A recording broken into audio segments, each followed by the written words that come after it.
bon, je suis partie. Ben, on est arrivé à Caravansérail en 2003. C'était il y a un petit bout de temps, pareil. Hein. Et c'est qui on? T'es qui? Alice moi, Mittler. Je suis Alice Mittler. On est arrivé de la France. Je suis arrivée de la France le jour de l'élection de Charest. Ça, je m'en rappelle. C'était aux alentours de Pâques. Tout était fermé. C'était le week-end de Pâques. Le week-end de Pâques, ouais. Tout était fermé et c'était désespérant. En France, on était partis, il faisait super beau. Donc arrive, le 11, je note 7. juste le 11, c'est Alice et c'est Anne. Voilà, Anne et Alice. Vous êtes les 2 premières stagiaires à Caravansérail. J'ai débauché de... Ouais, c'était le conseil régional de la culture qui nous avait finalement embauchés. Ouais, embauché en stage. Ouais, gratuit. Oui, gratuit, un stage gratuit, l'OFQJ. Et on est arrivé pour travailler dans un centre d'artistes. Moi, j'avais été embauchée pour faire les vernissages. Donc, moi, je m'imaginais un truc super prestigieux, tu sais. Je m'étais apporté une petite garde-robe, tu sais, plus chic, soit pour les vernissages. Puis j'arrive, en fait, tout était en travaux, il n'y avait rien de fait, c'était comme complètement... Donc là, j'ai troqué ma petite jupe pour le jean crade et le coton ouaté pour faire des travaux dans le froid et l'humidité. On a peinturé en masse. Moi, j'étais pas venue en mode c'était prestigieux, parce que je sais qu'en discutant avec Marianne, donc Marianne Coineau, qui nous avait embauchés au final, moi j'étais plus là sur chargée de projet, donc j'avais pas mis la robe de soirée, mais on n'a pas fait de soirée avec de robe de soirée. Et puis c'est vrai que quand on est arrivé, en fait, la structure n'était pas faite, donc on a fait du bricolage. Mais c'est bien, on était bonne en bricolage. Oui, donc je pense qu'on a peint des plinthes, fait du placo, coupé des morceaux de bois pour faire des portes, enfin un peu de tout en fait. Oui, on a démoli des murs et découvert le coffre-fort. Oui, c'est vrai, ouais. C'était spécial, hein. À chaque fois qu'on enlevait un bout de ce mur-là, on découvrait quelque chose en dessous. En dessous, le placo, il y a du bois. En dessous, le bois, il y a encore autre chose. En dessous, le bois. C'était le premier Caravansérail qui était angle évêché, l'autre rue, c'est quoi? Rouleau, ouais, en face des danseuses. Maintenant, c'est quoi? C'est une pharmacie? Ouais, une pharmacie. Ouais. Il est beaucoup plus sexy le bâtiment qu'avant. Ah oui, ça c'est sûr. Ouais.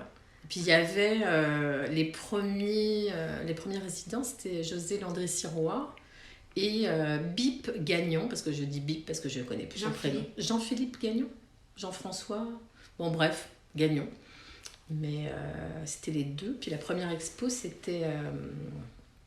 comment ça s'appelle? Jean-Philippe. Arsenault, son prénom c'était Jason Arsenault, et avec je sais plus qui. Ça c'était la première expo. Et la deuxième expo c'était Karine Ouellette, toi qui nous écoutes, là, avec Mélanie Vallerand. Et puis la commissaire c'était Francesca qui était là. Ah oui, Francesca. Ouais. Francesca Moen. Ouais, tu vois, je ne me rappelais plus qu'elle est partie en Italie, je pense. Hein. Ouais. Elle est en Tasmanie. Ouais. Elle est en Tasmanie. T'as-tu encore des contacts avec elle? Non, mais Marianne en a. Ok.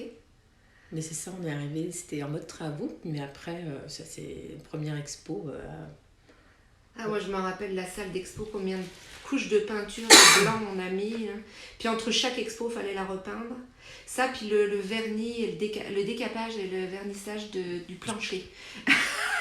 De la salle d'expo. Ça, je me rappelle, ça a été... on en a mis un certain nombre de couches de vernis. Ouais, moi, je me rappelle des plaintes le jour de l'expo que je peignais avec un petit pinceau en écoutant Desjardins que je venais de découvrir. Et je trouvais ça tellement beau au niveau des paroles que j'ai écouté ça en boucle. Donc, ça tannait tout le monde. Parce que quand t'es né ici, tu connais Desjardins, c'est comme Noubrel, quoi. Donc, tout le monde me disait, bon, c'est bon, Anne, ça va aller. Je me rappelle, moi, que c'était pas des vraies plaintes. On avait déligné du bois pour faire des plaintes.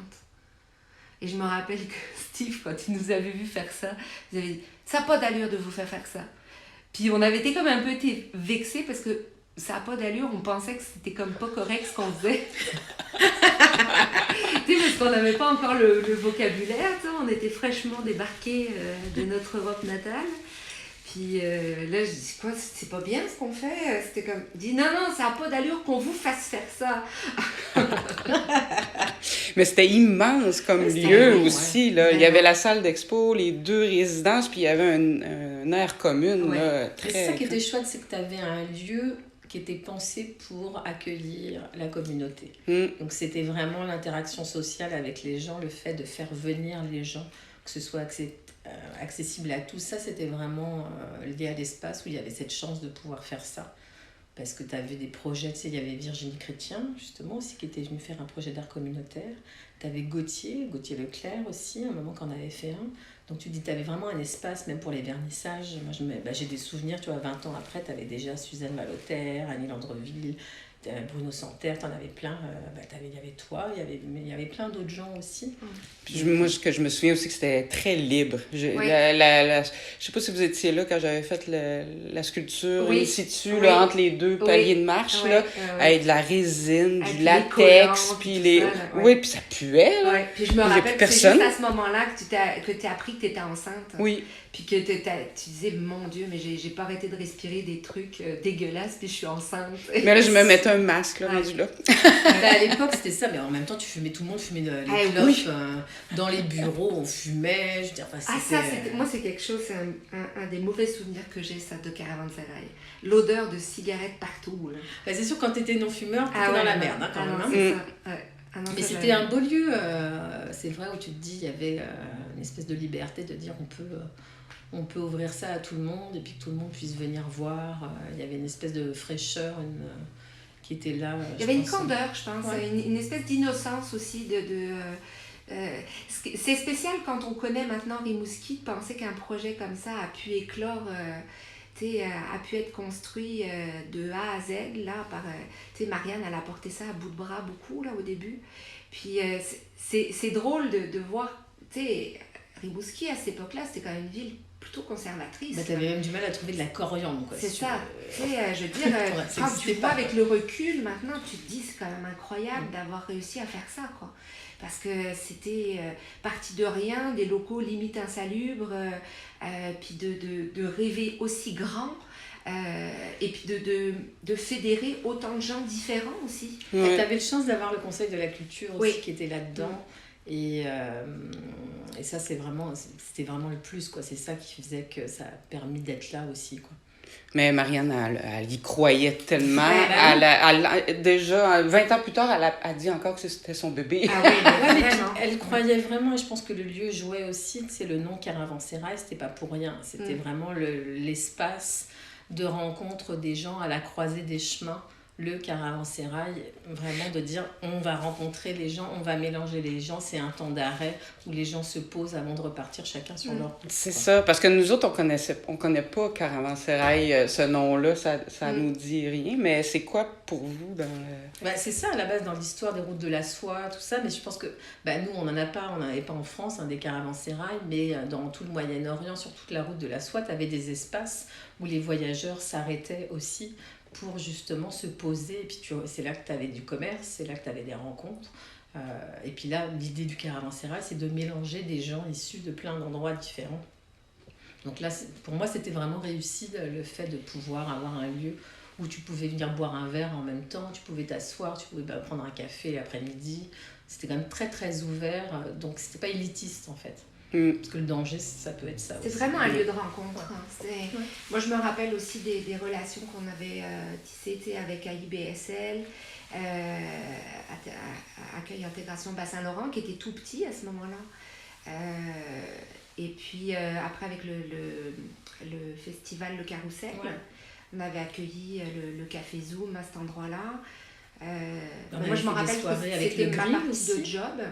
Les soirées avec le grill, moi je me rappelle, même Catherine, Eric, Robin est venu faire de la musique aussi. Il y a eu plusieurs... c'était vraiment une belle dynamique. On avait fait un brunch aussi. Puis le lieu, on en parlait tantôt, mais je pense que le lieu se prêtait à ça. C'était grand, il y avait de l'espace. La grande table qu'il y avait dans l'espace communautaire, cette espèce de grande table, c'était magique. Table haute, vraiment immense, où il y avait quelque chose de vraiment fédérateur, là, avec le petit bar et tout ça, là, qu'on avait construit aussi. On avait tout construit. Tu avais quand même, justement, là, dont on parlait tout à l'heure, Jean-Yves Guilloux, là, qui avait été le roi du bricolage, qui avait énormément aidé, un peu dirigé les travaux. Je pense heureusement qu'il était là. Oui. Sinon, je pense qu'il y en a plusieurs qui auraient eu des doigts en moins. Je pense.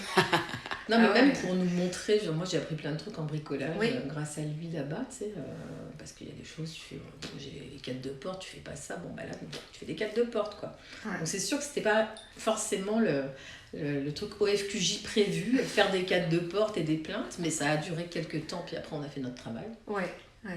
Mais c'était plutôt rigolo. Au final, moi j'ai bien aimé cette période de travaux. Oui, puis je pense que ça a aidé aussi à créer une équipe. Ouais. Et je pense qu'il y avait Julie qui était beaucoup là aussi à ce moment-là, Steve. Julie Lévesque. Oui, Julie Lévesque. Il y avait Steve qui était directeur artistique. Puis c'est drôle parce que... Il y avait Jean-Philippe Roy, c'est ça, non, il n'était pas arrivé encore, Jean-Philippe Roy. Mais c'est drôle parce qu'il y avait comme déjà des personnalités différentes. Donc déjà, juste dans l'équipe, il y avait des gens différents qui gravitaient. Puis je trouvais que ça donnait une couleur aussi... pas une couleur, justement un côté multicolore du lieu. Je me rappelle de José, petit bisous aussi. Sur les fenêtres là. Moi, je pense que Steve il avait pris des photos, parce que moi j'en ai justement des photos de Steve où il y avait des bisous sur les vitrines. Ouais. Belle expérience, somme toute. Écoute, vous avez aimé votre année avec nous? Il y a 20 ans, en 2003. Moi, je suis repartie vers des monts et merveilles. J'ai revoyagé, tu vois. Je suis revenue au Québec, j'y ai vécu 12 ans. Et 20 ans après, je repars vers de nouvelles aventures. Donc, la boucle est bouclée. D'ailleurs, c'est marrant parce qu'en fait, la boucle sera bouclée parce que le 28, je vais au party de Caravansérail. Et puis après, je m'en vais juste après. Donc, tu dis en 20 ans, le cycle 2003-2023. Donc, tu vois, moi, j'ai bien aimé, suffisamment pour revenir et puis travailler au Conseil de la Culture. Et puis toi, Alice? Moi, je suis restée. J'ai rencontré un amoureux à Caravansérail. On est restés ensemble un petit peu plus de 2 ans. Puis après, c'est ça, j'ai habité au-dessus de Caravansérail pendant presque 2 ans aussi, après. Donc, j'ai continué à fréquenter Caravansérail avant que ça déménage. Et puis après, moi, je suis partie à Matane. J'ai coupé un peu avec Rimouski à ce moment-là. Et puis je suis revenue. Plus dans la Métis, mais là, je travaille aussi à Rimouski. Donc, mais c'est ça. Ça fait 20 ans que je suis là. Et je suis pas partie, moi. Le lien, en fait, c'était Caravansérail, puis en fait, c'était Marianne. Ouais, Marianne Coineau. Ouais. Mais merci. Merci à toi.